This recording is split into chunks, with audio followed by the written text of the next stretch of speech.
Pessoal, muito bom dia. Eu não preciso me apresentar, né, porque todo mundo aqui me conhece, a grande maioria, mas enfim, Daniel Moser. Eu tenho feito um trabalho bastante intenso em discussões miccionais e sexuais, como vocês já devem ter percebido lá no consultório, nas redes sociais. E o objetivo desses encontros é o quê? É promover informação de qualidade, informação científica, para que vocês possam saber, né, o que são realmente os problemas nessa área e possam saber também quais são os tratamentos, os melhores tratamentos disponíveis. Então, nós temos um objetivo de fazer um projeto de educação para leigos, né, não só um evento pontual, mas ao longo de todo o ano. Então, essa lista que vocês estão assinando aí no fundo é uma relação de pacientes que se tornam amigos e que se tornam até estudiosos em vários assuntos da medicina de relevância, e todo mês nós temos um encontro, vocês vão ser convidados, tá? E com isso, não só vocês vão ficar tendo essas informações, mas vão poder estar compartilhando com um vizinho, com um conhecido, e as pessoas saberem, olha, não, esse tratamento não é bem assim, já ouvi falar que tem outras coisas melhores. E a gente vê muita gente rodando em muitos consultórios até chegar num local que realmente resolva o seu problema. Então, vai ser uma manhã bem assim, descontraída, tá? Então, o objetivo aqui, apesar de ser em hotel e tudo mais, é informal. Essa salinha aqui é o nosso cantinho aqui, então nós vamos poder ter trocas de experiências. Quem tiver desejo de falar um pouquinho, que teve algum problema desse, até para que os outros saibam, se encorajarem, né? Então, estão totalmente liberados. Então, eu queria dizer isso, que é uma grande alegria. Já inicialmente aqui eu agradeço a Deus essa oportunidade de estar com vocês aqui, ter vocês na minha vida, a cada um de vocês, viu? Cada um é muito especial para mim, de uma forma ou de outra, então realmente Deus me privilegiou muito de ter essa profissão em que eu posso usá-la para ajudá-los. Eu agradeço os nossos apoiadores, né? Que no caso de hoje aqui é a Meditronic, que está dando suporte para que tudo isso aqui possa acontecer para vocês. Agradeço a Renata, que todos conhecem, que tem trabalhado comigo lá, a Renata no consultório, a Renata da Meditronic, a Tati, enfim. Vamos começar então, trocar informações. Outra coisa, acho que pode ter um microfone aqui rodando entre vocês. Se vocês tiverem dúvida, às vezes não precisa deixar a dúvida chegar até o final. Levanta a mão, rapidamente a gente faz uma pausa, você pergunta, porque aqui não é para só eu ficar falando, é para a gente trocar mesmo experiências, tá bom? E de repente, se alguém fizer uma pergunta, o outro lá passou por aquela cirurgia e quiser falar, levanta a mão. Eu acho que isso aqui enriquece muito o nosso encontro. Estamos combinados? Beleza, então. Então vamos lá, gente. Então, vamos falar sobre a incontinência urinária para vocês entenderem que tipo que tem de incontinência urinária. Vocês vão ver que não é tudo a mesma coisa. Para mostrar um pouquinho, então, eu peguei uma bexiga aqui e cortei ela no meio, tá? Então, esse aqui é a bexiga, que chama músculo detrusor. Aqui embaixo tem as estruturas que seguram para você não perder a urina. Então, tem os músculos, tá? E tem aqui, bem ao redor desse canalzinho que chama uretra, uma estrutura que chama esfíncter. Então, vamos lá. Por que a pessoa pode perder a urina? Não é tudo a mesma coisa. Ou você pode ter um problema aqui nessa região, tá? E daí você tem que ou fortalecer essa musculatura ou fazer alguma cirurgia para repor essas estruturas, ou você tem um problema na bexiga, que a sua bexiga não armazena direito, tá bom? Então, todo mundo comigo, captando até aqui? Então, vamos lá. Então, falando nisso, os tipos da incontinência urinária, eles vão ser dois tipos, tá? Não é muito difícil, apenas dois tipos. Quais são eles? Incontinência de esforço e a urge-incontinência. Então, a incontinência de esforço está ligada muito mais a essa região aqui embaixo, ó, que seria a válvula, né, que é chamado de esfíncter, que segura a sua urina. E a incontinência de urgência está relacionada com a bexiga, que não armazena a urina corretamente. Então, vamos lá. O esfíncter e assoalho pélvico e a urge-incontinência, então, com a bexiga. Causas agora, tá? O que pode causar isso daí? Para a gente poder explicar as causas, é bom a gente diferenciar entre homem e mulher, porque as causas não são as mesmas nesses dois grupos. Vejam que interessante. Quando nós temos no homem cirurgia de próstata, que é o quê? Uma retirada inteira da próstata ou uma raspagem de próstata. Eu acredito que já teve gente aqui na sala que fez algum desses dois tipos de cirurgia, não teve? Ó, algumas pessoas, ótimo, depois quiserem comentar da sua cirurgia do problema, vamos ter esse espaço para isso. Mulher, fraqueza da musculatura pélvica. Mas o que é a musculatura pélvica? São os músculos, tá? Que ficam nessa região aqui, ó, abaixo aqui, que dão toda a sustentação para as estruturas que estão guardadas na nossa barriga. Então vocês pensam, com o passar dos anos, algumas mulheres com a gravidez, envelhecimento, essas musculaturas vão ficando mais fracas e elas não conseguem segurar, aquela válvulazinha já não funciona tão bem e acaba tendo um pouquinho de escape de urina. E o outro problema, veja que interessante que está aqui em verde, no meio dos dois, é a bexiga hiperativa. É uma causa também, e é comum tanto a homem quanto a mulher. E pode ocorrer por envelhecimento ou alguns problemas neurológicos também, que podem acometer a bexiga. Né? Trauma radiomedular, né? Sofreu um traumatismo na medula, né? Thaís, temos esse exemplo, ela vai falar um pouquinho para vocês como que funciona isso aí, e quem teve algum problema na parte da sua medula espinhal. Bem, então, agora focando no homem, tá? Vamos lá, para quem ainda não se familiarizou, eu vou mostrar para vocês como que funciona a diferença de uma cirurgia de câncer de próstata e uma cirurgia de aumento do tamanho da próstata. Isso aí vocês veem sempre lá no consultório, né? Os homens que são meus pacientes, eu falo, olha, câncer de próstata é diferente de aumento do tamanho da próstata, entendeu bem isso, né? Porque há uma tendência de fazer uma confusão, e quando você fala cirurgia de próstata, todos os homens acham que é a mesma coisa, tirar a próstata inteira e os riscos, né, que é a impotência e a incontinência urinária. Vocês vão ver que não é a mesma coisa, e eu vou mostrar por quê. Então aqui, ó, nós temos a bexiga, se vocês viram lá numa outra situação, né, uma outra visão, e agora ela está aqui como se fosse deitadinha, a cabeça do paciente para lá, a bexiga, logo depois dela vem a próstata, e aqui vai embora, se continua a uretra. Então veja que a uretra passa aqui dentro da próstata. E quando nós temos o câncer de próstata, o que eu preciso fazer para livrar esse câncer? Se eu for escolher o tratamento cirúrgico, eu tenho que tirar essa próstata daqui. Já pararam para pensar isso daí? Não é uma coisa fácil, né? Uma estrutura que está lá dentro, aqui dentro na pelve, enrolada com um monte de outras estruturas. Isso aqui são os nervos e a irrigação que vai para a próstata. E aqui, ó, colado na próstata, ainda que aqui nessa imagem está bem dividida, né? Extremamente colado, como se fosse uma coisa só, são os nervinhos que fazem o homem ter a potência sexual e a irrigação também, que faz essa parte da potência sexual. Então, de uma forma muito habilidosa e cuidadosa, o cirurgião tem que ir lá e tirar a próstata. Nossa, aí fica esse espaço, né? Você vai pensar, mas desmembra? Sim, desmembra. Então, o que acontece? Depois que eu faço a cirurgia, eu tenho que emendar essa parte da bexiga com o canal que conduz à urina, que é chamado uretra. E aqui, nessa emenda, às vezes, pode ter uma cicatrização inadequada e o paciente pode ficar também com a incontinência urinária. Então, aqui são os dois temores, tá? A impotência, quando você tira a próstata, porque os nervos passam colado nela, muitas vezes não tem como você fazer essa separação. Se o tumor está um pouquinho próximo, a gente tem que garantir a cura. E, consequentemente, secundariamente, a sua parte de potência e incontinência. Todo mundo entendeu, gente, essa parte, então, do câncer da próstata? Legal. Então, vejam como é a diferença da outra cirurgia agora, que é a raspagem da próstata. É chamado de RTU, tá? Então, vocês vão ver muito, fiz uma RTU de próstata. É isso aqui, ó. Hoje em dia não é mais com o olho, tá? O cirurgião coloca uma câmera aqui, e aí ele vê na televisão. Mas o princípio é o mesmo, entra um aparelho, o paciente, claro, totalmente anestesiado, não tem dor durante o procedimento, entra um aparelhinho, olha a engenhosidade, né, humana, e aí você vai com uma alcinha, uma pequena alça, tirando pedacinho por pedacinho, por isso que chama raspagem da próstata, né, popularmente conhecido.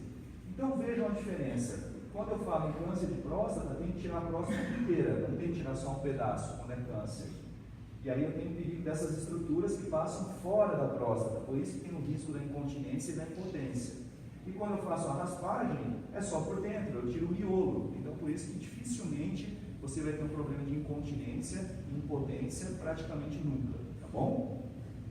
Vamos lá, então nós entendemos agora as causas do homem e vamos ver um pouquinho nas causas da mulher. A mulher, como eu falei lá no início, é fraqueza da musculatura pélvica. Vamos ver um pouquinho das evidências científicas. Como vocês sabem, eu gosto de transformar essas evidências numa linguagem fácil e uma linguagem acessível. Quais são os fatores que podem influenciar na mulher para enfraquecer esses músculos que fazem ela segurar o xixi? Parto, tá? Então não quer dizer que você teve um parto, você vai ficar incontinente. Não, mas mulheres tiveram muitos partos, né? A partir de 3 partos, hoje está cada vez mais difícil, né? Ter tanto filho, mas antigamente era muito comum, né? Quem é de família aí que tem mais de 3 filhos? Levanta a mão aí para mim, por favor. Ó, não é pouco, né? Os mais velhos têm isso aí bem frequente. Então, bom dia, Santana.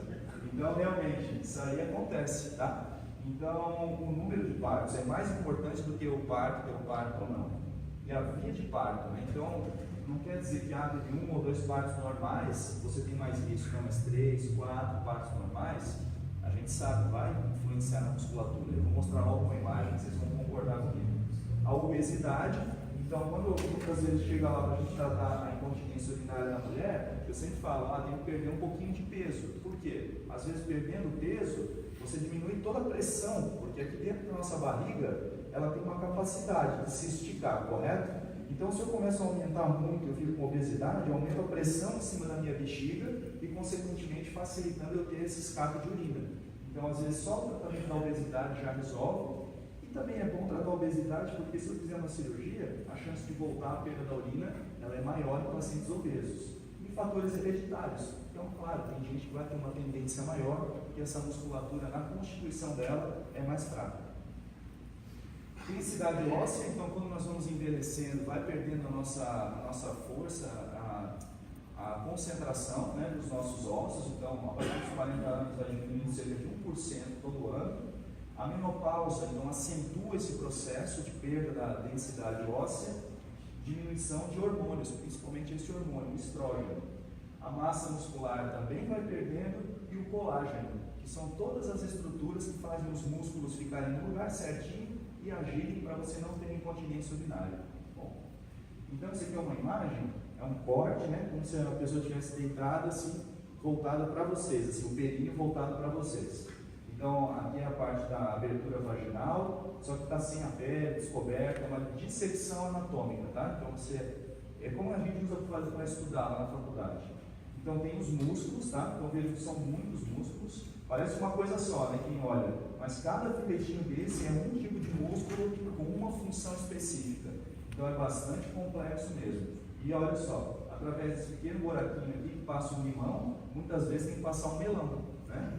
Então, isso aqui acaba mesmo distendendo toda essa musculatura, tá? Vejam como ela é aqui, né? Nessa forma, ela tem uma distensão, tá?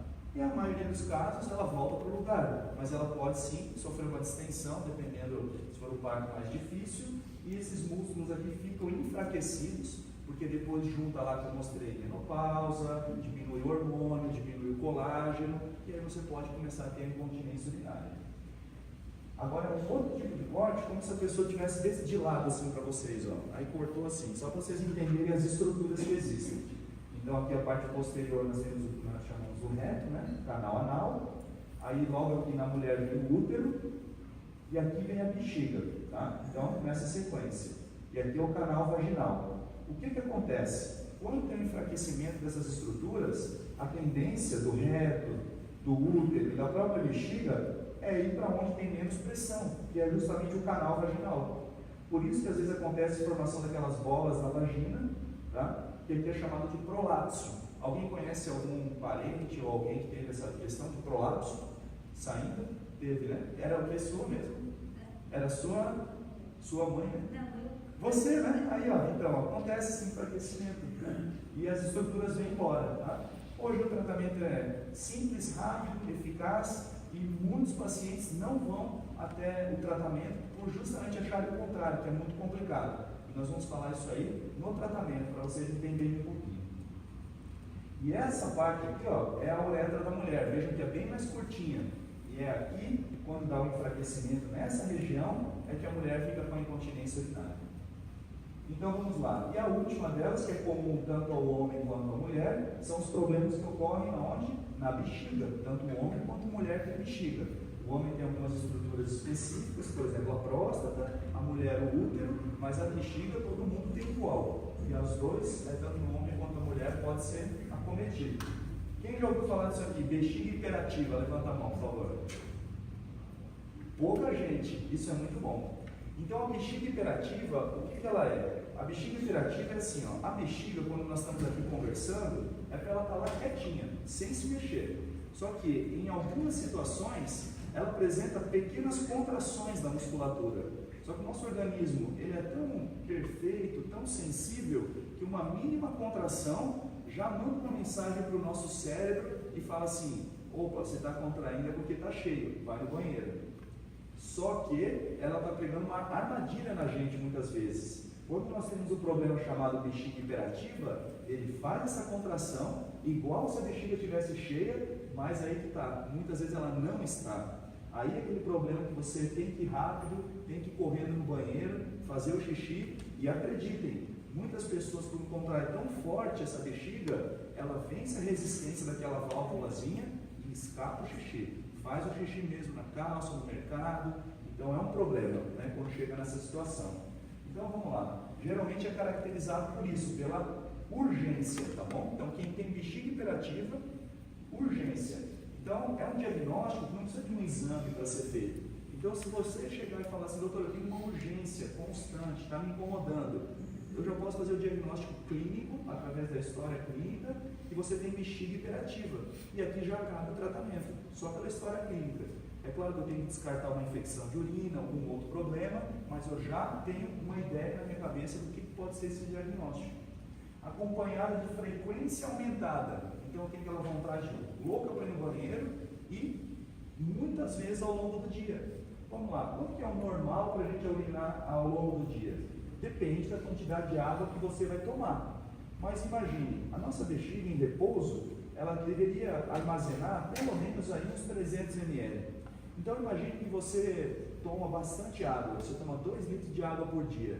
Um pouco você vai perder pela transpiração, pela salivação, pelo suor. Mas vamos lá, vamos supor que você urine então 1,5 litro, 1,8 litros por dia. Algumas vezes você pode urinar um pouquinho menos, né, de 300, às vezes um pouquinho mais, mas vamos falar que em média você urinasse 300 ml cada vez. Então 5, 6, até 7 vezes, a maioria dos trabalhos fala que é um número de micções, de idas ao banheiro normal durante o dia.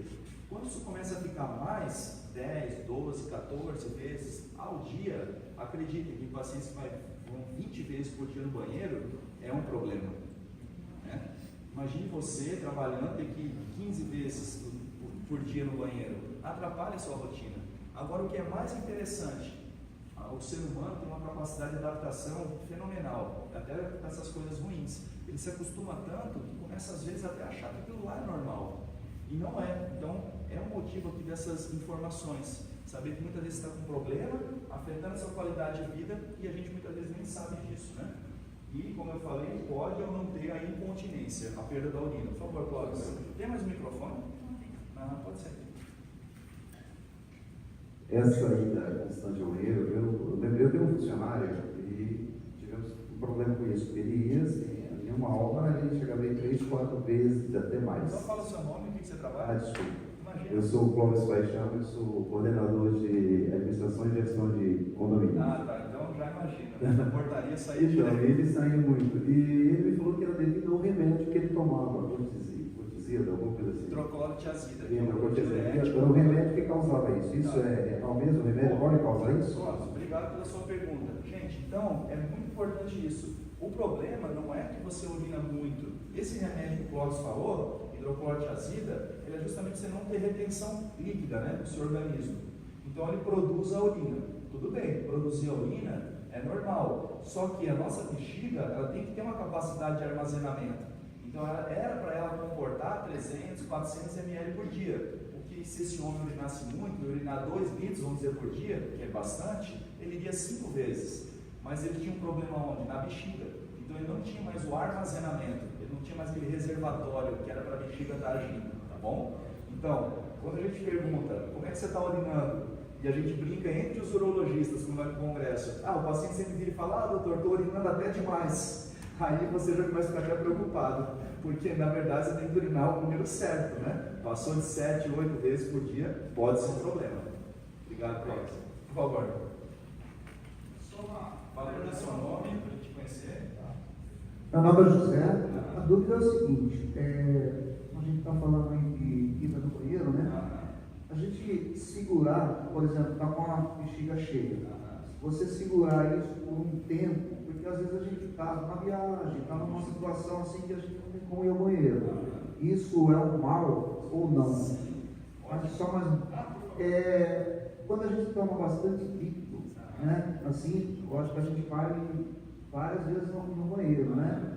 Até que ponto isso daí, se for 7, 8 vezes, né? Mas isso daí, assim, não sei, tem alguma... Essa resposta para você.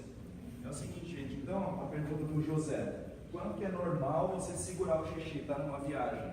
A nossa bexiga, ela tem uma capacidade de armazenamento normal, que vai de uns 300 a uns 500 ml. A partir do momento que você começa a deixar mais do que 500, 600, 700 ml na sua bexiga, vai acontecer o quê? Ela vai hiperdistender, vai ficar muito grande. Quando tem esse estiramento da bexiga, ela perde o quê? A inervação. E aí você pode ter um problema qual? De não conseguir mais fazer ela se contrair. Deu para entender? Então, se você quer ter uma referência, você não precisa ficar medindo o seu xixi todo dia. Mas de vez em quando, vai lá e urina. A mulher num recipientezinho, um pinico, ou o homem num frasco, e veja, olha, nesse ponto, quando eu estou quase explodindo, tem 300, 400 ml. Eu não posso passar disso. Porque o que acontece? Chega um ponto que daí você passa para um outro estágio, ela expande, aí você não tem mais a vontade. Quem já percebeu isso? Dá aquela vontade, você segura, de repente não está mais com vontade. É porque o cérebro já entendeu que já hiperdistendeu. Então aí começa a ter um problema. Não tanto pelo tempo, mas pelo volume que está na bexiga. E a outra pergunta que você fez é do número de vezes, né? Qual foi essa de segurar? Ah, tá. Pronto. 2 litros, até mais, Pronto. assim, né? Então isso é normal e várias vezes. Sim, vamos supor que você tomou naquele dia 3 litros de água, ok. Então, claro, você vai mais vezes, vai talvez umas 10 vezes. Então não vai importar muito a frequência que você vai beber mais, o volume, a quantidade. Se você tiver começar urinando muito frequentemente, menos que 250, 300 ml cada vez que você vai, é sinal que a sua bexiga não está armazenando. E você pode, o quê? Com medicamentos, que eu vou mostrar daqui a pouco, melhorar essa capacidade. Tá? Edilson, você quer falar um pouco da hiperdistensão, rapidinho? Vou falar com o Edilson, que é um amigo meu, e ele andou segurando muito esse xixi aí, eu acho. Bom dia, meu nome é Edilson. Eu, por questões de viagens, viajei demais no meu trabalho. E o meu trabalho também era ficar em obras, né? Então eu viajava de avião, ficava 3 horas no avião, depois eu descia, eu ia para o trabalho, e isso virou uma rotina, eu segurava demais a urina e tive esse problema de hiperdistensão da bexiga. Então, depois de uma solicitação do Daniel, uma consulta que eu fui fazer com ele, pediu para eu fazer um ultrassom. Eu fui com a bexiga cheia e ganhei os parabéns da pessoa profissional que estava fazendo o ultrassom aqui. Puxa, que bom, você obedeceu, veio com a bexiga cheia. Agora vai, faz o xixi e volta para eu ver. Tá bom. Quando eu voltei, eu fui, urinei. Quando eu voltei, eu ainda tinha 1 litro. 1 litro, gente. Depois de ter urinado. Depois de ter urinado. E aí o Daniel precisava de tratamento durante 1 ano e alguma coisa. E já emenda com a cirurgia? Pode falar. Aqui está em casa. E em julho agora eu fiz a ETU, muito bem sucedida. E aí a gente vê o quanto o corpo humano é uma coisa que Deus criou perfeitamente. Que a gente vai ver essas peculiaridades. Então a nossa criação por Deus é fantástica.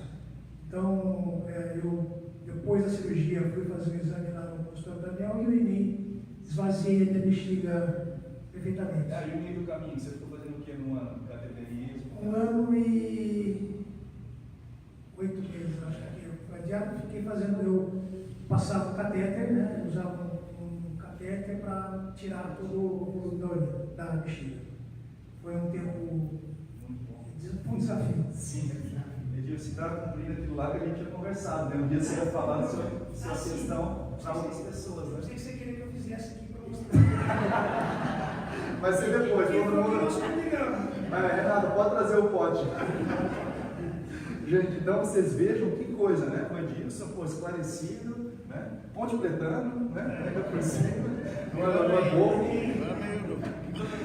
E você vê, sabendo de tudo isso, vivia, trabalhava, não se deu conta. A bexiga dele estendeu, esse homem chegou ao dia que a bexiga dele não cabia 1,5 litro. Então, assim, falem mesmo, não é bom. Não é que você, senti uma vontadinha, faz meia hora, tem que ir de novo. Não, mas se começar a ficar muito volume lá dentro, dá essas consequências. Ela perde a capacidade de contrair. Fica um detrusor hipoativo, que a gente chama, que não se contrai, tá bom? Depois também, se a Bianca quiser falar alguma coisinha sobre esse assunto, ela vai poder compartilhar com a gente também. Um dos tipos, tem que entrar em tipos de tratamento. Então, como é que funciona a bexiga? O músculo, né, detrusor, então tem um monte de inervação que vai aqui, está bem simplificado, manda o sinal lá para o cérebro, e o cérebro percebe se ela está cheia ou não, e determina se é para ir no banheiro, se não é, manda a bexiga ficar quieta, então esperar um momento socialmente aceitável para urinar. Então vejam como que é complexo, como que é complicado. Aquele negócio que você simplesmente vai lá, senta, ou o homem vai lá, fica em pé, faz o xixi. Parece uma coisa muito simples, né? Mas para isso acontecer, gente, é uma perfeição que deve ter uma engenharia, né? Para Deus estruturar todas aquelas estruturas ali, tudo alinhado, que não pode ser simplesmente uma mera obra do acaso, né? Então é muito, muito complexo. Então até o fato de você, quando vai no banheiro, você tem que agradecer a Deus que as coisas estão funcionando tão bem e ocorrendo bem, né? Porque é bem complexo mesmo. Bem, então alguns fatores influenciam nessa bexiga hiperativa, voltando então para aquela urgência, frequência aumentada. Cafeína, quem é muito chegado no cafezinho, saiba, né, Clóvis? O café, aí ó, não tem jeito. Você pode tomar o café, tá? Quem tem bexiga hiperativa não é que é proibido de tomar, só que tem que saber o quê? Que quando toma o café, você vai ter mais vontade de ir no banheiro, vontade mais frequente de ir no banheiro. Bebidas alcoólicas, bebidas e alimentos cítricos, abacaxi, laranja, limão, cigarro, né? Então o tabagismo também influencia. Todas essas substâncias, elas entram em contato com a corrente sanguínea, entram em contato com o revestimento da bexiga e aí fazem você ter uma irritação e ter que ir mais no banheiro. A sua bexiga dá aquela ordenzinha lá para você ter que ir no banheiro. Outros, estresse, tá? Então, tem muitos pacientes que estão prestando concurso, vão ter uma prova e naquela semana, doutor, o meu xixi está descontrolado, porque realmente influencia. Às vezes tem um monte de inervação que vai para essa região. Envelhecimento, né? A bexiga vai ter um processo de envelhecimento e perder a sua capacidade de armazenar. Alterações hormonais, processos inflamatórios, até mesmo uma infecção de urina pode causar isso daí. Então, por isso que a gente tem que descartar completamente uma infecção na urina. Bem, então, são essas as principais diferenças. Essas são as principais diferenças e qual que é a importância da gente conhecer bem essas diferenças, né? Entre a bexiga hiperativa e a incontinência de esforço. Conhecer a diferença entre a bexiga hiperativa e a incontinência de esforço. Por quê? O tratamento que eu vou instituir depende muito de qual desses dois tipos de incontinência eu tenho, tá? Se é disso aqui ou disso aqui, tá bom? Então, bem, a primeira parte, né, que nós tínhamos aqui do nosso programa, que é justamente entendendo os diferentes tipos. Quem é paciente meu não pode agora falar que não sabe. Todo mundo entendeu a diferença, os dois tipos diferentes que tem? Não ficou nenhuma dúvida? Então agora eu vou explicar um pouquinho sobre os tratamentos para cada um desses tipos, tá? E aí logo na sequência a gente dá uma respirada, faz umas perguntas e vai tomar um cafezinho. Depois volto para a discussão erétil. Então vamos lá. Tratamento depende da causa. Nós vamos falar agora do esforço. Vamos lá. Agora, para tratar o esforço, região aqui número 1 ou região número 2? Ó, pouca gente aí, vocês estão acordados? Número 1 ou número 2? Boa, isso mesmo. Esfíncter e assoalho pélvico. Então vamos falar primeiro das mulheres, tá bom? Primeiras damas. Então, esforço, esfíncter. Quais são os tratamentos mais utilizados? Fisioterapia e essa outra cirurgia chamada sling. Quem já ouviu falar de sling aí na vida? Pouca gente também, gostei. Então vou poder compartilhar bastante coisa com vocês. Vamos lá. Fisioterapia. Essa moça aqui deitada, está segurando um objeto aqui na mão, às vezes não dá para ver muito quem está aí no fundo, não é um espelho, tá? Porque ela está vendo se ela está bonita durante o exercício. É um aparelhinho que ela vai vendo, justamente um aparelho para medir, ver a pressão. Mas não é essa pressão que a gente tira, vê no braço. Ela vê a pressão em que sentido? Os exercícios que ela faz no assoalho pélvico, de contração. E aí ela vai poder saber se está realmente fazendo o exercício na intensidade correta, na força correta. Tá? Então, a fisioterapia é uma das alternativas. Tá? Então, aqui é um exemplo também das pessoas fazendo o alongamento, fortalecimento dessa musculatura do assoalho pélvico. Tá? Então, isso é bastante importante mesmo para você, principalmente para você vencer aqueles efeitos já que são naturais do organismo. Por exemplo, com o envelhecimento, você vai perdendo o tônus da musculatura, sua musculatura vai ficando enfraquecida, você vai perdendo o colágeno, tá? Então você precisa de alguma forma compensar tudo isso daí. Então a fisioterapia é uma das formas. Ela deveria ser até a primeira linha de tratamento quando tem uma incontinência urinária. Muitas vezes os pacientes não ficam motivados a fazer as sessões da fisioterapia, mas ela é bastante interessante. E muitos me perguntam, quando eu falo em fisioterapia, ele acha que é aquela fisioterapia só de movimentação, de braço e tudo mais. Não. É uma fisioterapia bem específica, tá, que vai agir nessa musculatura aqui chamada assoalho pélvico. Então fiquem com essa informação. Antes de uma conduta cirúrgica sempre há essa possibilidade. A não ser que seja uma perda mais acentuada e você vai acabar se perdendo um pouquinho de urina. Bem, esse aqui então é o que nós chamamos do sling, tá? O que é sling, essa palavra? Tá? Sling, ele é usado para a gente chamar essas faixas que nós temos, ó. Isso daqui é uma pequena faixinha, tá? De um material chamado polipropileno, tá? Uma tela, acho que seria melhor. É uma tela em forma de faixa. E ela faz o quê? Dá a sustentação para que elas fazendo o papel daquelas musculaturas que ficaram enfraquecidas. Então eu admiro muito a pessoa que criou isso daqui, pela simplicidade que ela é e o efeito tão benéfico que ela traz. Aí, não satisfeitos com uma coisa já boa, aí criaram um mini sling. Então olha só, uma telinha bem pequenininha, tamanho disso daqui mais ou menos, né? Menos que esse controle. E você coloca naquela região pélvica, eu vou mostrar, e dá a sustentação que se perdeu.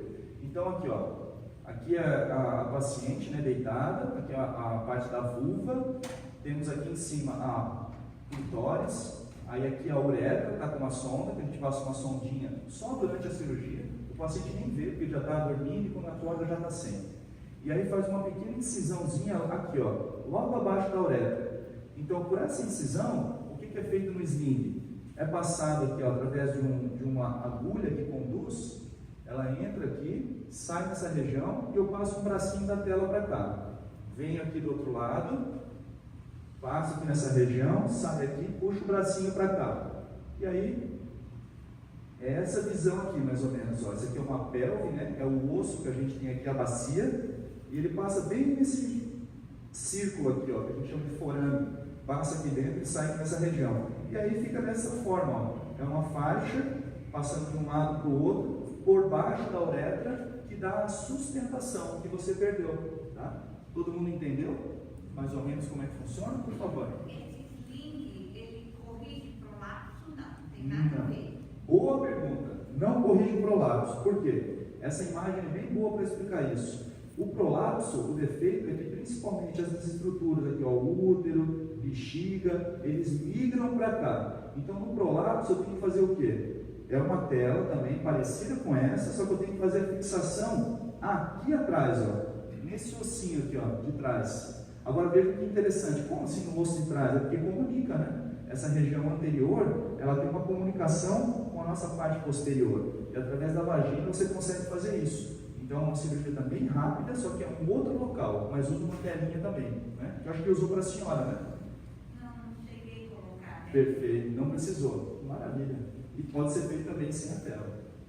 Então, fazendo um resuminho do sling, o que acontece? É uma cirurgia simples, rápida e segura. Então, não dá para a gente entender muitas vezes, claro, quando o paciente ele não consegue o acesso, tem um sistema público também, tá? É feito rotineiramente. Mas às vezes ele não consegue o acesso, está numa região mais afastada, ou não tem um convênio, não consegue fazer essa cirurgia. Mas é uma pena, porque em 15 minutos de cirurgia, ou menos, você resolve o problema, tem alta logo depois que acorda da anestesia, não precisa de ir embora para casa com sonda, fica seca imediatamente após o procedimento, dor mínima no pós-operatório, uma rápida recuperação. Tá? Por favor. Eu fiz essa operação há 2 anos. Isso ficou ótimo. Nunca mais me deu. Poderia explicar? Ótimo, Eu fiz esse. ótimo. Agora eu vou completar. Ah, sim, sim. Eu fiz essa cirurgia de esguio há 10 Deixa eu dar anos uma atrás. informação para a senhora. Agora eu me lembrei de você. Meu nome é Márcia, eu fiz essa cirurgia de esguio há 10 anos atrás. Fui curada, muito bem. Só que o tempo passou. E agora voltou de novo aos escapes de esforço. Então é por isso que eu procurei o senhor. Legal. Para a gente resolver o problema de uma vez. E agora vamos em frente. Gente, então é interessante o que a Márcia falou, porque a cirurgia de sling você coloca, ele dá essa sustentação, mas veja, com 10 anos, querendo ou não, há modificações do nosso organismo ao longo de 10 anos. Com a vinda da menopausa, a intensificação daqueles efeitos, as estruturas mudam, elas ficam ainda mais fracas. E às vezes você precisa fazer um re-sling, um novo sling, tá? Então isso é muito interessante, você compartilhou. E o nome da senhora qual é? A dona Ruth colocou também muito bem a primeira fase, né, de quem fez a primeira cirurgia, que foi o que a Márcia também passou. Ela é muito eficaz, você faz e vai embora para casa bem. Ah, é 100%, doutor? Não, mas é 95% de sucesso ou mais, é bem alto, né? Então vamos lá. Falamos então nas mulheres, vamos falar um pouquinho dos homens, tá? Mesma coisa, esfíncter assoalho pélvico, vocês já entenderam. Quando ele faz aquela cirurgia então da próstata, muitas vezes ele pode acontecer de lesar esse esfíncter, ou quando você tira a próstata, você vê que fica aquele vão lá no meio, o esfíncter do paciente pode mudar de lugar. E aí a gente tem que ir lá e botar no lugar certo dele. Como que a gente pode fazer? A mesma coisa, fisioterapia. A Thaís aqui é professora de Pilates, né Thaís? Então sabe muito bem o que eu estou falando. Uma das aplicações para resolver incontinência urinária é o próprio Pilates, por exemplo, reeducação postural, RPG e exercícios específicos para o períneo. Então, se você tem essa oportunidade, procurar um profissional, né, que trabalha com isso. Por quê? Muitos me perguntam, doutor, eu posso prevenir a incontinência urinária? Pode, reforçando a sua musculatura pélvica, desde novo, para quando você chegar lá na frente, ter esses efeitos do colágeno, da perda da massa muscular, ela está mais forte e aí sim você evitar de ter esse problema da incontinência. Uma outra situação também, essa aqui, ela é completamente transitória, é até você partir para o tratamento definitivo, é o clamp peniano. Então o que acontece com o clamp peniano? O pênis ele fica aqui no interior e você fecha, e aí você oclui. Só que qual que é o problema? Ele comprime o pênis inteiro, então você pode começar a ter problema de impedir o sangue chegar no seu pênis, você pode ter problema de circulação peniana e aí causar um transtorno. Então ele não é um tratamento recomendado para você ficar com ele muito tempo. Você fica até um pequeno tempo até você fazer o tratamento definitivo. E qual é o tratamento definitivo? Temos 2 tipos. O sling, também parecido com o da mulher, o sling masculino, mesma coisa, simples, rápido, eficaz, 35 minutos de cirurgia, logo após acordar da anestesia, retira a sonda no dia seguinte, fica seco logo após a retirada da sonda, a dor no pós-operatório é mínima, uma rápida recuperação. Para as incontinências não tão graves, tá? Então se você usa uns 2, 3 forrinhos por dia, e quando você pesa esses forros ao longo de 24 horas, e dá uma perda de mais ou menos uns 400 gramas por dia. É uma ótima alternativa. Alguém que fez sling queria falar um pouquinho como é que foi? A Vanessa se apresenta aqui e fala pra gente aí. Bom dia. Bom, eu sou Francisco, eu tenho 63 anos e fiz essa cirurgia, né, doutor Daniel. Uma pequena história que eu vou dizer. Eu tive um problema de retenção urinária um tempo atrás e procurei um urologista. O urologista ele tentou corrigir esse problema e acabou me indicando o Dr. Moser, porque ele achou que era meio grave. Sendo consultado pelo Dr. Moser, ele detectou um câncer na próstata e fez a remoção da próstata, a remoção total. Após isso, eu passei a ter essa incontinência urinária. Mas, a princípio, assim, eu relutei um pouco, né? Tentei continuar a vida, mas foi difícil para mim, porque você acaba perdendo um pouco da sua convivência, tanto familiar, quanto social e profissional. Porque você passa a ter, assim, uma limitação que incapacita de você participar normalmente de suas atividades, né? Então, por exemplo, por esforço eu perdi urina e normalmente eu perdi urina todo dia. Isso vai abatendo a gente, né, pessoalmente, e vai te tirando mesmo do convívio. Aí, comentando isso com o Dr. Moser, ele citou sobre esse procedimento de colocar o sling. Então, agora, no final do ano passado, eu coloquei. Gente, eu tinha medo de mais uma cirurgia nessa mesma região, em função daquela outra. Olha, se eu soubesse, eu teria feito antes, porque eu internei no dia pela manhã, no dia à tarde eu estava em casa, já me alimentando, no convívio familiar e mais. Acabou o problema da incontinência urinária. Naquele período que eu estava com incontinência, eu não estaria aqui hoje falando, que eu me sentiria mal, não teria uma segurança de estar aqui falando e não estar perdendo urina. Então, hoje, o que eu queria dizer é um procedimento seguro, eu indico para quem tem alguma dúvida, não tive problema nenhum no pós-operatório, e hoje estou exercendo minha atividade profissional com mais desenvolvimento, e meu convívio, minha participação em eventos, viagens. Antes eu não viajava, eu perdi essa capacidade de ter um lugar e ter que usar fralda, entendeu? Então, hoje não, hoje estou totalmente curado, né? Ainda faço consultas com o doutor, mas sem o problema da incontinência. Obrigado. Obrigado. Obrigado pelo seu depoimento, que é muito importante isso, né? Para desmistificar. Às vezes, hoje a medicina está muito segmentada, né? Então, a gente tem focado nesses problemas da incontinência urinária e acaba se tornando mais simples, não é que é fácil. Mas você faz bastante disso e fica mais tranquilo. Mas, infelizmente, algumas vezes o cirurgião não faz tanto dessa cirurgia, ele fala para o paciente, não tem jeito, vai ter que ficar assim. Então, essa troca de informações é importante para tirar um pouco do mito, né, que é difícil, é complicado. Bom dia, meu nome é Lia. É só uma pergunta em relação à minha avó. Há um amigo comum que fala sobre bexiga caída. É o sling corrige isso? Sim. Quando fala em bexiga caída, popularmente, tem uma confusão, às vezes, com prolapso, que é a bexiga caída quando sai aquela bola na vagina, e a tal da bexiga caída que ela perde urina. É chamado popularmente de bexiga caída, né? Que é uma coisa bem sutil, que seria só isso aqui, ó, a tal da bexiga caída quando perde só urina. Essa parte aqui, ó, eu mostrei que tem um enfraquecimento, e aí simplesmente a uretra muda de posição. Aí o pessoal chama de bexiga caída, né? Dá uma exagerada, digamos, mas é um enfraquecimento da musculatura que ela muda de posição. Então, bem, tivemos aqui o sling masculino, então, mesmo princípio da mulher, né? Passa através da bacia, né? Que é o osso aqui da pelve, e essa faixinha aqui, ó, você olhando assim, fala, não acredito, só isso, só isso. Então, mas a faixa pode dar rejeição. Sim, tem esses riscos, eles existem, mas o percentual que ocorre isso é bastante baixo, 1 a 2%. Tá? E ela dá conta de resolver, ela não é uma estrutura grande, que vai causar grande problema para você. O outro dispositivo, esfíncter artificial. Também, sempre uso, né, para vocês entenderem, é simples, rápido, seguro. 60 minutos de cirurgia, demora um pouquinho mais, né, 1 hora de cirurgia. Alta logo depois de acordar. Tira a sonda no dia seguinte, ativação em 6 meses, você tem que ficar um tempo lá de repouso, para o organismo adaptar com ele, dor também mínima no pós-operatório, rápida recuperação, ele requer a manipulação para urinar, então você tem uma pequena bombinha que fica alojada no escroto, você aperta, o esfíncter abre e seu xixi sai, e depois ele fecha automaticamente.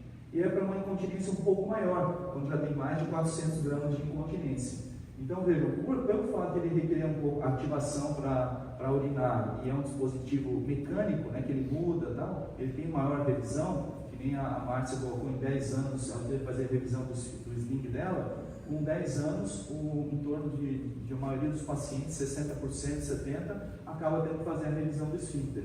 Alguém colocou esfíncter, queria falar uma palavrinha? Então, por favor. Meu nome é Eliana, e eu queria saber assim, no caso da Thaís, que foi lesão medular, que foi esfíncter artificial, não funcionaria? Legal. A parte da Thaís está guardada aqui. Por quê? Não, é interessante. Por quê? Se fosse o problema só da válvula, serviria também. Poderia ser utilizado. Mas, quando nós temos a questão da lesão medular, o maior responsável é a bexiga. Então o que acontece? Se eu não tratar a bexiga que está se contraindo demais, mesmo botando o esfíncter, o nosso músculo da bexiga ele é tão forte que ele vence a resistência até do dispositivo desse fechando e faz a urina sair. E se ela não sai por baixo, ela reflui, ela vai para cima e vai para os rins. Então aí eu sou obrigado a tratar a bexiga antes. No caso dela, trata a bexiga, se resolveu, ótimo, não preciso botar o esfíncter. Então esse é o meu pensamento. Muito boa pergunta. Então nós vamos chegar já nessa parte do tratamento da bexiga, eu vou passar para a Thaís falar um pouquinho. Então, temos aqui então o balão, fica um reservatório, fica uma cinta aqui ao redor da uretra e essa bombinha, o pump, que fica no escroto, ao lado do testículo. Não incomoda, ele é bem tranquilo de manipular, o paciente aperta aqui, a aguinha que está aqui dentro dessa cinta, ela migra, vai para o reservatório, aí ele faz o xixi. Aí automaticamente o líquido sai daqui, volta para a cinta e fecha. Está resolvido o seu problema. Acreditem ou não, o homem que desenvolveu isso aqui foi na década de 80 e nunca desenvolveram nada melhor que isso ainda. Ainda é o padrão considerado ouro. Né? A gente está tentando desenvolver um novo. Fui para Curitiba essa semana, numa indústria, e fiz uma proposta de um novo dispositivo. Vamos ver, quem sabe, em breve vocês ficam sabendo aí, de um novo lançamento. A gente fica trabalhando tanto com isso que você até vai dormir e fica sonhando, né? Com novas opções, poder ajudá-los e principalmente baratear custo. Porque isso aqui, por ser importado, os convênios cobrem, mas custa R$80 mil no Brasil. Não dá, né? Então, como é que vai ficar o pessoal do sistema público? Então, a gente está tentando lutar, fazer um dispositivo mais simples, que possa ter um menor custo. Tá? Então, legal.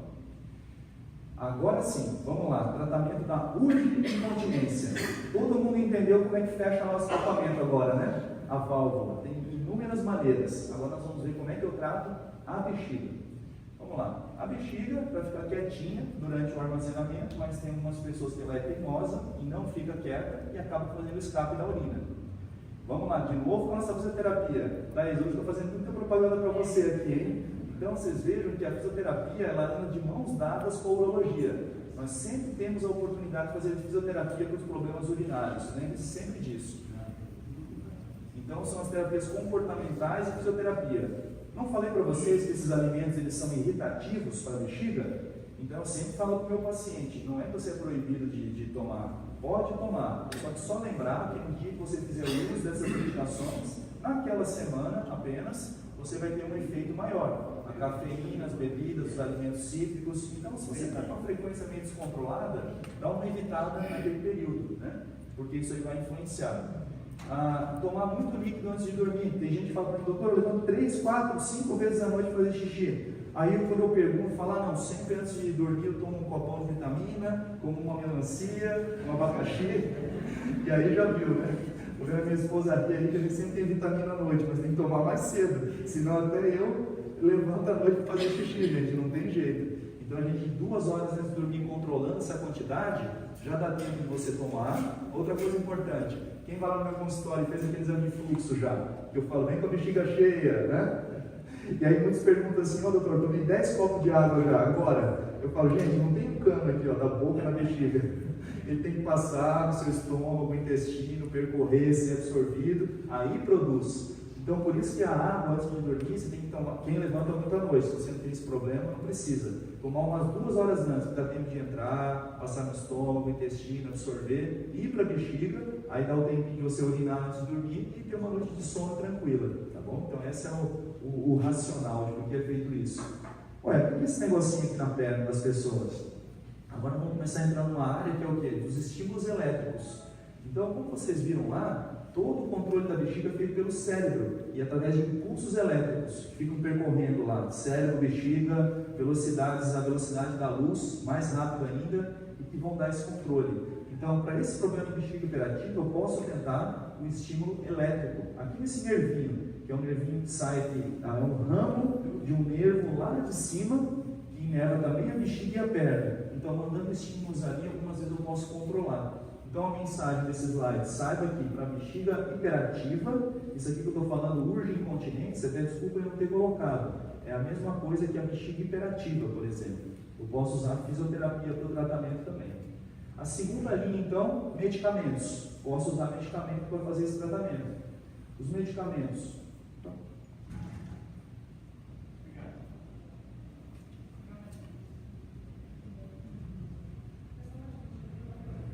Pronto.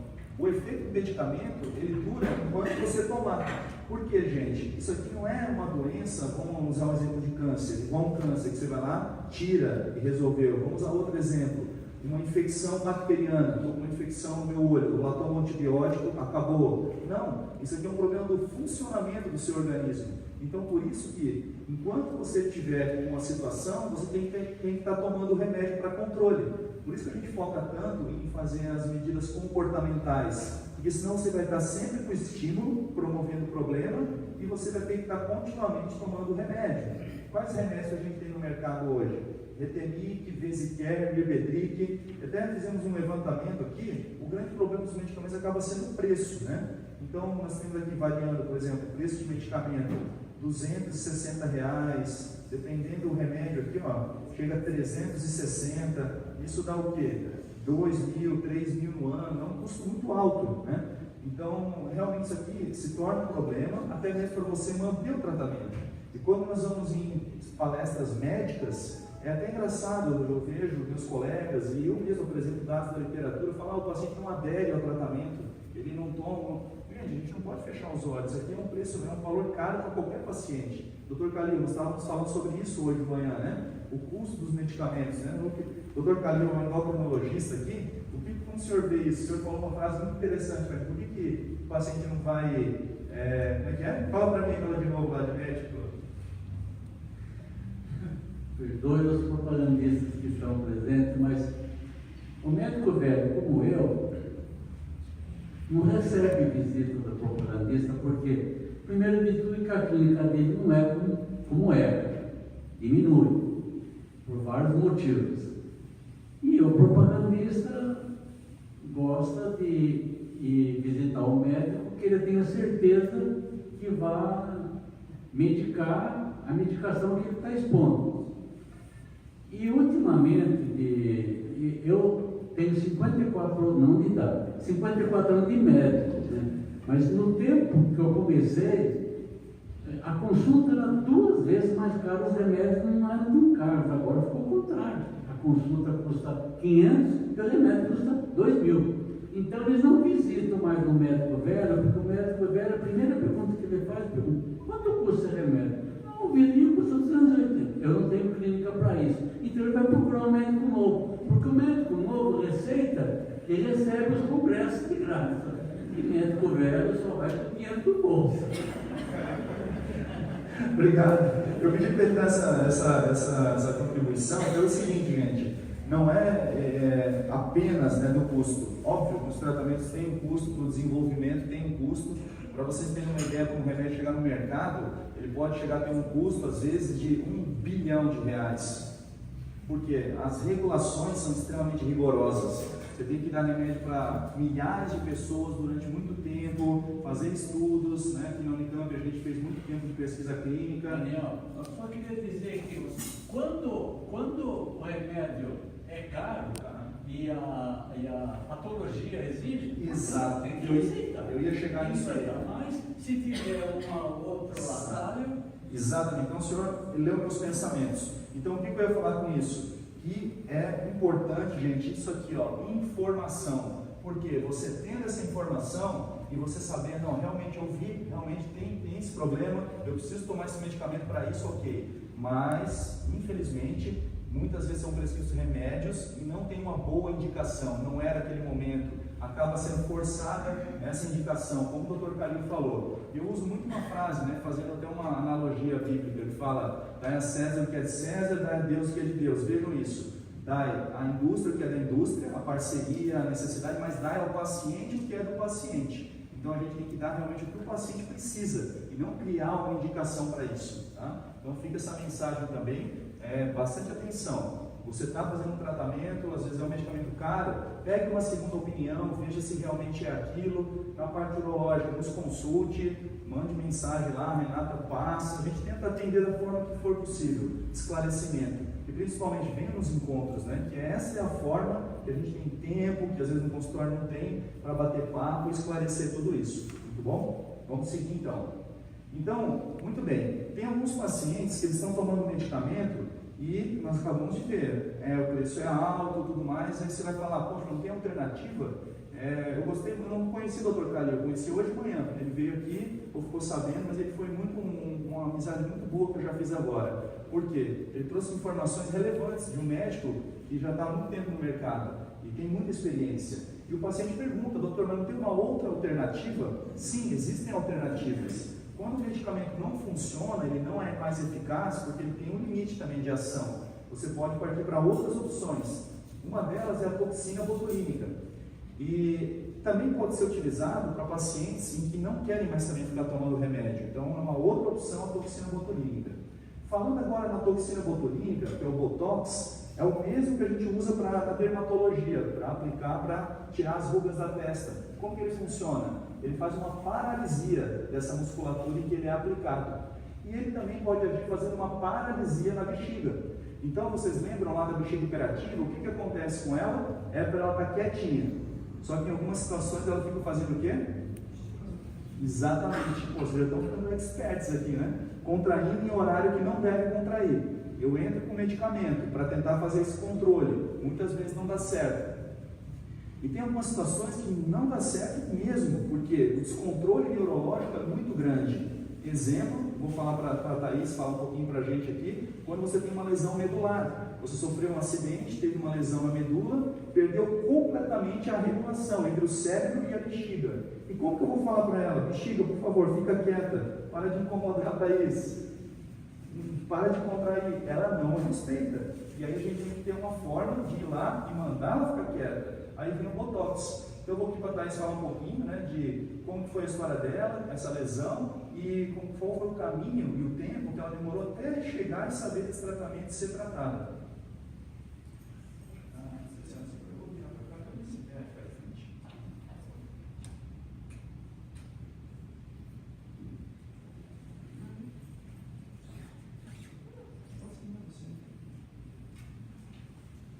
Meu nome é Thaís. No meu caso, eu sofri um acidente de moto, já tem um pouquinho mais de 2 anos, e eu sofri uma lesão completa na medula, na altura aqui da cervical 5 e 6. Devido a isso, então, eu não tenho mais o controle da bexiga, porque não existe mais essa comunicação, né, entre o cérebro e a bexiga. Eu, mesmo tomando, antes de fazer o procedimento, mesmo tomando, ou no meu caso, eu tomava o Retemic, tomava o Retemic acho que 2 vezes por dia, fazia 5 cateterismos, mesmo assim eu ainda tinha perda, então não tinha função nenhuma mais do remédio no meu caso. E eu acredito que eu demorei mais ou menos 1 ano e meio quase para estar fazendo a aplicação do Botox. E nesse período, então, eu acabava que tinha que usar fralda o tempo todo, né, o que é um incômodo muito grande. E mesmo usando fralda, a questão assim de você sair de casa e saber que assim, você não pode estar tranquilo ao ponto de saber, nossa, pode ser que escape, e aí eu vou fazer o quê? Eu não vou ter onde me trocar. Então, é algo que realmente, assim como o senhor falou, acaba com a vida da gente, né? E procurei o Dr. Daniel para a gente ver o que poderia ser feito. Ele me indicou a toxina, no caso. Nós fizemos a aplicação em 14 de junho desse ano e desde então eu não tive mais problemas, não tive escapes, nem mais nada, não uso fralda. Inclusive o número de cateterismos eu consegui diminuir de 5 para 4, então eu posso fazer programações no meu dia maior, né? Então para mim foi o que resolveu o meu problema, no caso, foi o Botox. Obrigado, viu? Gente, então assim, coisas como essa que motivam, né, a gente a continuar a seguir em frente. E a Thaís, tem também agora um canal de comunicação para isso, né? Como é que chama? Eu posto um pouco da minha vida e do que eu faço, né, depois do acidente que eu tive. Eu compartilho tanto no Instagram quanto no Facebook. O nome do Instagram e do Facebook é Na Cadeira da Thaís. Então, tudo que eu faço, tanto como fisioterapia, reabilitação, as coisas também, as novas que eu descubro, né, que ajuda, eu consigo propagar e divulgar, eu jogo lá. Aqui, ó, gente, o retoma o controle, ele tem que inserir a Thaís, tá? Esse papel social já, né? Ajudando os pacientes. Obrigado, viu, Thaís? Vamos arrumar aqui. A Thaís veio de uma cadeira Da Thaís. na cadeira. Isso. Que cidade você veio, Thaís? Eu moro em Conchal. Conchal. Doutora, por que tem pacientes que colocaram amigos da Thaís em outras cidades, colocaram com outras pessoas, e tem que tomar, quando mata um remédio que não resolveu a toxina para ele? Ele não queria falar, mas tem que saber aplicar. Tem que saber aplicar, gente. Então, isso aqui é muito frequente, tá? Vai lá o paciente, acabou de fazer uma aplicação, não funcionou, é muito eficaz isso daqui. Vou passar já para o senhor, doutor. Então, você, infelizmente, tem que saber aplicar. Se você aplicar no local errado, a profundidade errada, o local errado, não vai fazer efeito.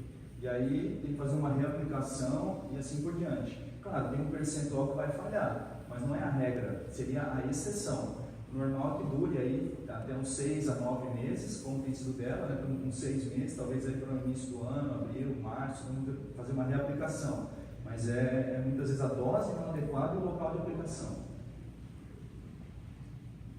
Depois que essa linda moça falou, eu já fui a pergunta que eu ia fazer.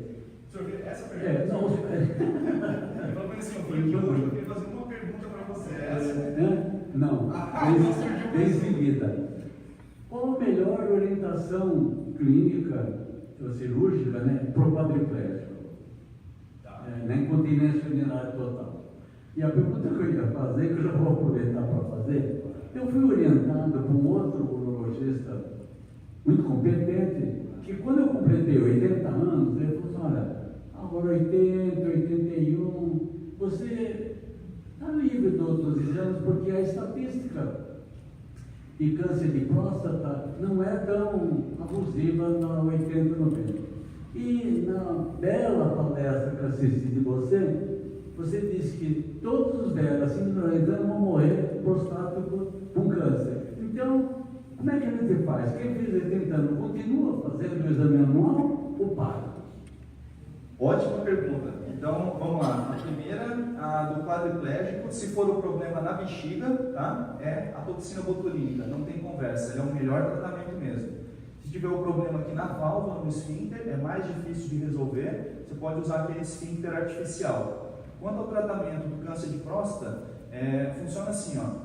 O câncer de próstata, ele demora para evoluir, então não é uma doença que chega e rapidamente ela vai dar os sintomas, especialmente quando você é mais velho.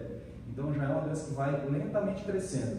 Por isso que você tem que detectar enquanto você tem até ali uns 75, 80 anos, porque ela vai levar 5, 10 anos para você ter progressão e você ter problemas com isso, espalhar a doença, ter metástases e ter câncer de próstata. No entanto, as sociedades recomendam o seguinte: você tem que olhar a expectativa de vida do paciente. Vai chegar esse mocinho aqui, que fala que tem 80 anos, né? Não sei se tem. Vai chegar o Sotelo, que fala que tem 80 anos. 83. Tá bom, né? Você acha que o pessoal vai acreditar aqui, né? Você usou lá atrás para furar a fila, agora teve que arcar, né? Até o final. Então, gente, por que eu estou brincando com isso? Então, vale muito com a expectativa de vida. Então, o paciente não tem comorbidades, não tem pressão alta, não tem diabetes, vive bem, tem uma vida boa. É claro que vai chegar com 80 anos, eu tenho que fazer avaliação de próstata. Então, mais do que a idade, é a expectativa de vida. No entanto, nós sabemos que com 80, 90 anos, grande parte da população, por evolução natural do homem, vai ter o câncer de próstata. Então, o que tem o papel do médico? Tem o quê? Discernimento disso. Olha, esse paciente eu preciso fazer a triagem com 80, 85. Esse paciente, não, ele tem muitas comorbidades. Então, a possibilidade de ele vir a falecer por causa do diabetes controlado, um AVC, é muito maior do que ele ter um câncer de próstata e dar tempo de evoluir. Tá? Então, fica essa mensagem.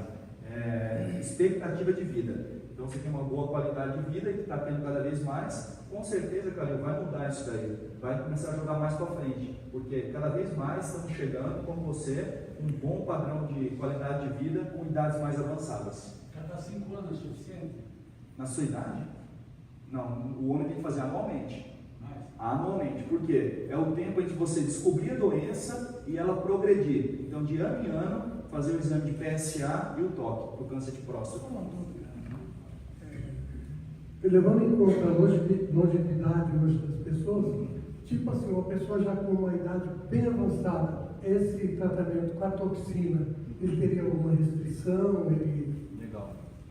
A toxina, como ela paralisa bem a bexiga, tá? Então alguns pacientes eles vão ter o quê? Retenção urinária. Então cerca de 10% dos pacientes, você aplica a toxina, ele pode prender a urina e ele tem que passar a sondinha para esvaziar. Mas qual que é o lado bom da história? Vai durar 6 meses, depois ela perde o efeito, vai embora e ele volta a urinar. Então não teria restrição, desde que ele tenha habilidade manual de passar uma sondinha se precisar. Mesmo feminino também? Mesmo feminino também. Na mulher mais fácil ainda. Aliás, na mulher é mais difícil, né, fazer o cateterismo, porque a uretra é mais para dentro. Apesar da uretra do homem ser mais longa, ela é mais fácil de manipular, porque ela corre dentro do pênis. Mas a flacidez, assim, no caso de uma pessoa já com idade avançada, funcionaria, não? Funcionaria. Agora eu entendi bem a pergunta dele. Por quê? Ele pensou na flacidez aqui, ó, dessa musculatura. Se essa musculatura estiver funcionando bem, é um outro tipo de problema e um outro tipo de tratamento. Isso aqui serve quando a bexiga está com problema. E aí a gente usa um exame que chama urodinâmica para determinar que a bexiga se contrai demais. Aí a gente faz o diagnóstico. Então, só reforçando, Botox só para problema na bexiga, nada para tratar a incontinência de esforço, tá bom? Vamos embora, vamos seguir, eu já estou ficando com fome. Botox, simples, rápido, seguro, acredite, demora 5 minutos o procedimento, né? Demora mais para preparar o paciente, fazer a sedação, botar na posição, que para aplicar. Para aplicar, o paciente já está dormindo, você entra com o aparelhinho, uma agulha especial, ela vai até lá dentro da bexiga, que é isso aqui, e aí eu vou lá em 20 ou 30 pontos diferentes, aplico 1 ml em cada ponto e distribuo aí as 200 ou 300 unidades, que chamam de Botox. E é bem tranquilo, não tem dor, às vezes sangra um pouquinho na urina no dia seguinte, 6 a 9 meses de eficácia. Aqui é uma coisa que eu gosto muito, tá? Que chama Interstim. Quem já ouviu falar de marca-passo? Marca-passo, coração, né? Todo mundo ouviu falar. Você sabia que tem marca-passo da bexiga? Exatamente, tá? Então vamos falar agora do marca-passo da bexiga. Eu sou um fã, né, dessa tecnologia, tá? O marca-passo da bexiga também é uma tecnologia bem antiga, começou a ser desenvolvida lá pelos holandeses, eles têm uma tecnologia fenomenal nisso daí. Tivemos o privilégio de ter os maiores nomes desse campo visitando a gente aqui em Campinas, inclusive o Hubert, ele foi até no estado da Ponte Preta, levei ele lá, ele foi assistir, ele é Ponte Pretano, tem camisa que comprova. O maior nome da neurologia mundial é Ponte Pretano, para animar você. E de fazer discípulo. Bem, gente, então vamos lá. O que é esse marca-passo? Foi desenvolvido, começaram a mexer com isso, porque vocês viram que a bexiga ela é totalmente controlada por estímulo elétrico, né? Então alguém teve a brilhante ideia de falar, vamos manipular estímulos elétricos na bexiga e ver se a gente consegue o controle disso. O procedimento Interstim, então, vem lá desde a década de 70, ele não funciona bem para paciente neurológico, com problema neurológico. Por exemplo, a Thaís, que teve o trauma medular, não funciona bem. Mas por que não funciona bem? Para esse estímulo do marca-passo funcionar legal, você tem que ter as vias entre o cérebro e a bexiga totalmente preservadas, porque ele vai agir mandando informação para os nervinhos aqui embaixo, que vai mandar para o cérebro e isso vai ficar correndo. Quando você tem uma lesão, não vai ter essa comunicação, então ele não funciona. Aí você tem que aplicar o Botox direto na bexiga, como é o caso dela. Agora, para todos os outros, aqueles bexiga hiperativa, que usa, por exemplo, aqueles remédios, Retenic, Mirbetriq, Vesicare, que tem a questão justamente até do custo que o Dr. Calil colocou, você tem uma alternativa que você não precisa ficar tomando medicamento toda hora, tá? Ele é realizado uma única vez e depois você precisa só em 8, 10 anos trocar a bateria, que eu vou mostrar para vocês. E funciona como se fosse a solução definitiva para o tratamento da bexiga hiperativa, tá? Então isso que nos motiva, que nos faz considerar isso um método muito bom para o tratamento. Cerca de 30 minutos da cirurgia, alta logo após, também sem sonda, faz com o paciente acordado, então ele pode estar lá deitado e muitas vezes ele tem que estar conversando comigo para eu saber se está colocando o estímulo no lugar correto. Então ele acorda, vai para casa, deu certo, ele volta depois de 2 semanas e coloca a bateria, o gerador. Não deu certo, ele tira esse estímulo e é como se não tivesse acontecido nada na vida dele. Então é legal também ter essa fase de teste para você testar.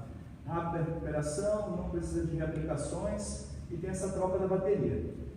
Além da bexiga hiperativa, que tem aquelas contrações, né, exageradas, eu estou falando mesmo para reforçar o conceito. Contrai demais, e esse neuromodulador ele é muito bom, tá? Porque ele controla esses estímulos e a sua bexiga passa a receber informações para ela ficar quietinha. Ele também pode ser usado quando a bexiga parou de contrair, por algum motivo que a gente não sabe, ou igual do Edilson, que ficou hiperdistendida, ou outros casos, a bexiga ela perde o poder de contração e você começa a dar esses estímulos e ele também funciona de outra forma.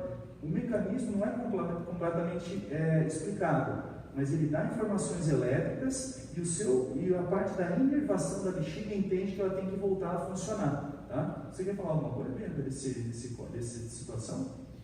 Pedir para a Bianca. Então, a Bianca ela tinha uma bexiga que não contraía muito bem, mas eu vou deixar ela falar que sempre o paciente é melhor, né? Bom dia novamente. Então, eu nasci com esse problema, né, congênito, a gente não sabe a causa, como o doutor disse. E, bom, de antemão eu queria dizer que, para mim, fé e ciência não são caminhos opostos, distantes, mas são coisas que podem convergir para o mesmo lugar. Eu tenho 25 anos e depois de muito tempo de oração e busca, eu me encontrei com o Dr. Daniel e foi um privilégio mesmo, agradeço a Deus pela ajuda dele e muito obrigado. E, enfim, desculpa, estou um pouco emocionado. Não, eu nem sabia desse lado dele, acredite ou não, sabendo agora, e compartilhando da mesma fé, né? Você sabe disso, né? Beleza. Enfim, e assim como outras pessoas que têm bexiga hiperativa compartilharam, a minha bexiga hipoativa me fazia às vezes urinar uma vez por dia, ou às vezes 3 vezes no dia, que é muito pouco. E como ele compartilhou de ter 1,5 litro de urina na bexiga, eu já tive situações desse tipo e fazia uso de cateterismo desde os meus 10 anos de idade. Foram muitos anos de cateterismo, não sei se alguém aqui faz uso de cateterismo. E de infecções de repetição, de perda da minha função renal em razão disso, porque as infecções de repetição levam, né, a uma perda de... Enfim, porque a infecção sobe para o rim, o doutor pode explicar isso melhor. Mas o procedimento foi esse. Até conhecê-lo, não tinha nenhum médico que tivesse me dado uma solução para isso. E eu fiz a cirurgia, a gente já faz 2 meses e meio, eu estou muito bem em relação a isso. O tratamento é realmente muito simples, não tem complicações. Talvez a única coisa chata que a gente possa dizer é o período de teste, que é a ausência de tomar banho. Mas é algo superável, é algo muito insignificante perto do resultado, óbvio. E, enfim, o tratamento ele vai escorrer melhor, mas é colocar mesmo o aparelho, se alguém tiver com dúvida sobre isso e quiser ver em mim, não tem problema. E é isso, assim, eu no primeiro momento de colocar eu fiquei um pouco apreensiva, mas na segunda vez, quando foi colocar definitivamente, foi super tranquilo para mim, eu estava mais calma até, porque ficar realmente acordada, eu fiquei acordada nos 2 procedimentos. E é isso, a gente sente como se, todo mundo já deve ter sentido a perna dormir, formigar, e o aparelho gera estímulos muito pequenos assim, e a gente vai tendo essa sensação de formigamento. Hoje, com o tempo, eu já capto isso muito mais fácil, então eu entendo que é a minha hora de ir ao banheiro. Né? Vocês sentem vontade no banheiro, eu tenho leve estímulo e eu sei que aquele é o meu momento de ir ao banheiro. E aí eu vou ao banheiro e consigo urinar sozinha, agora eu já não faço mais uso de cateterismo. E é isso. Nossa, obrigado, viu, por você ter vindo aqui compartilhar com a gente. E você se abriu, né? E eu também falo, glória a Deus por isso, né? Tanto você ter vindo lá e ter resolvido esse seu problema, porque a gente tem as ferramentas, mas é ele lá em cima que aciona a chave de funcionar ou não funcionar, né? Então, nossa, é uma alegria, isso que nos motiva, né, a seguir. E você não tem ideia assim, da importância desse seu testemunho de sua doença, vai estimular muita gente aí, né, a correr atrás. E o que você faz da vida? Eu sou advogado. Imagina, lá com muito processo, passando som, era complicado mesmo, né? Então, obrigado, viu? Senta lá, Bianca, obrigado. Maravilhoso. Quem quiser, então, trocar informação com a Bianca, olha, gente, olha quantas histórias, quantas pessoas com história de vida, Thaís, Bianca, tudo aqui para a gente poder compartilhar as informações, né?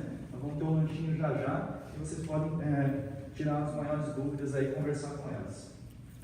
Bem, então o marca-passo é isso aqui, como ela falou, né? Você faz o estímulo, então aqui é o bumbum da pessoa, ela está deitada de bruços, as pernas estão para cá, e aí eu venho com uma pequena bolinha, localizo esse orifício que eu vou mostrar para vocês, esse buraquinho, coloco, e aí a Renata, que sempre me acompanha nos procedimentos, está lá junto, e vai lá, doutor, põe aí, põe lá, agora, está mexendo, não está mexendo, e a gente vai dando estímulo elétrico, e ele vai mandando estímulo para a medula, para a sua bexiga, e qual que é o nosso controle? Acreditem, vejam como é bonito isso. O dedão do pé mexe.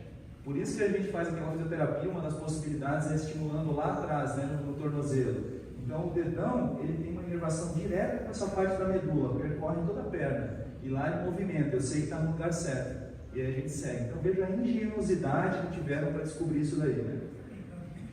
Então aqui é um pedaço da coluna, tá? Essa região aqui, ó, chamada sacro, tá? Então é essa região que é a região do nosso interesse. A gente vem no foramezinho, no buraquinho, e nessa região é que saem todos os nervos que vão inervar a sua bexiga, tá? Eles saem daqui, ó, dos dois lados, e percorrem e vão lá para a sua bexiga. Então a gente coloca essa agulha nessa posição, a agulha é bem fininha, tá? Então ela não vai furar, não vai lesar, não causa nenhum problema para você. E aí o gerador, depois implantado, fica continuamente mandando estímulo. Então aqui a gente está conversando e o marca-passo está ali na Thaís, gerando estímulo elétrico na bexiga dela, vai fazer ela conseguir urinar daqui a pouco, promovendo a qualidade de vida. Então é muito bacana isso daí. Uma visão agora daquela longitudinal, né? O paciente cortado nessa situação aqui, ó, esse corte. Então veja os nervos todos aqui, ó, saindo, olha a perfeição, indo para a bexiga, e aí o estimulador aqui mandando estímulo e falando para ele, controla, segura, vai, vem. É maravilhoso mesmo, né? O que a tecnologia pode proporcionar, melhorando a nossa qualidade de vida. Essa aqui é o tamanho da bateria, nós temos alguns ali, depois a Renata pode mostrar para vocês. A gente vai passar, durante a segunda palestra de disfunção erétil, vou passar, vocês vão vendo e tal, depois ela recolhe. É o tamanho de uma moedinha, né? Então é pequeno. Quando você tira um raio-x, aparece ele lá, é igual o marca-passo do coração, a mesma empresa. Fica aqui nessa região, então ele ganha uma carteirinha, o paciente que tem isso daí, para quando passar no raio-x poder ser identificado, né, e não ser preso, achando que está carregando uma arma. Então, basicamente é isso daí, tá? Eu acho que a parte de perguntas e depoimentos ela foi bem explorada durante, então a gente precisa ter um tempo agora específico para isso, porque a gente vai poder trocar mais ideias ali no café. Daqui a pouquinho a gente vai, depois do café, continuar com a parte de disfunção erétil, que também é bem legal, tá?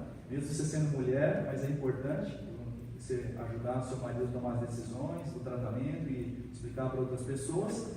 E nós temos um projeto bem legal aqui, gente, é um projeto SIM. SIM por quê? Saúde Integral Masculina.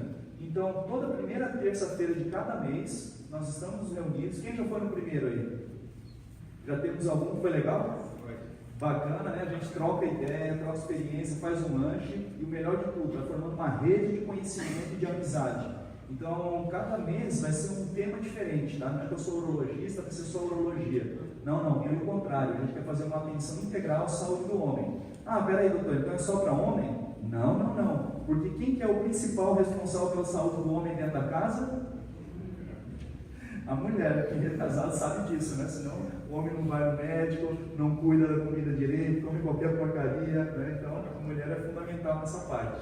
Então pode ir casal, pode ir amigo, pode pedir informação lá pelo próprio WhatsApp lá do consultório, com a Renata. O local é sempre nesse aqui, ó, Safe House, Rua Vieira Bueno 132, primeira terça-feira de cada mês. E, felizmente, por coincidência, nós vamos ter agora, nessa terça, dia 4 de dezembro. Eu gostaria de ver todos vocês lá. Nós vamos ter a vinda do Dr. Bradley Paulino, coincidentemente é endocrinologista como o Dr. Calil, e vai falar sobre esse assunto, diabetes. Tudo o que você precisa saber, uma linguagem simples, rápida e bem simplificada, né, como a gente está fazendo aqui. Legal, gente? Então vamos para o coffee break, temos aí um tempo para bater um papo, daí a gente já segue para